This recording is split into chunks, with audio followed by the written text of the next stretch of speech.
Switching topics now, incentives will be given to communities to entice them to support nuclear. I had Angus Taylor on the program earlier. He says he's not going to front run on this when I spoke to him about it. But it's there in the Australian this morning that subsidised electricity prices, upgraded infrastructure and transition packages for workers are being considered when it comes to a coalition argument for nuclear. So, Keith, is this enough for you to win the debate, do you think?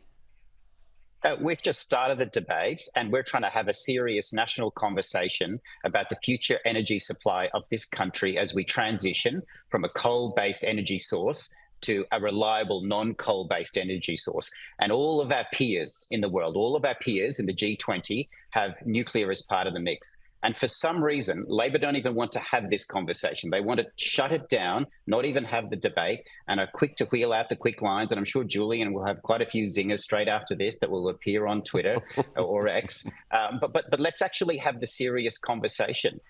Let's remove the ban. Let's see if the market actually will respond rather than second guess what they'll do. Okay. Well, let's go to Julie now on this. And before you do respond, Julian, there's an interesting claim by Australia's former nuclear science regulator, again in the Australian today, and he was that regulator under both Labor and Liberal governments. So he says the domestic nuclear energy industry in this country is the only option if the country wanted a reliable, low-cost energy source with zero emissions. So why, in your view, would he be wrong? Well, I'll respond to what Keith said, and I saw the reports from Adi Patterson, and, there's been report after report after report. The New South Wales chief scientist, the recent CSIRO report, reports over many years that have said nuclear power in Australia is a fantasy, it's a fiction, it's a fairy tale.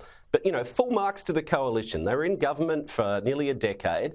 They had 22 different energy policies over 9 years. They ripped 3 prime ministers to bits, 3 governments they tore up over their climate wars and failure to actually have a coherent energy policy.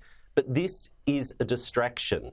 It is a distraction. Nuclear power, as every report has shown, we've had the serious, sober conversation over years in this country.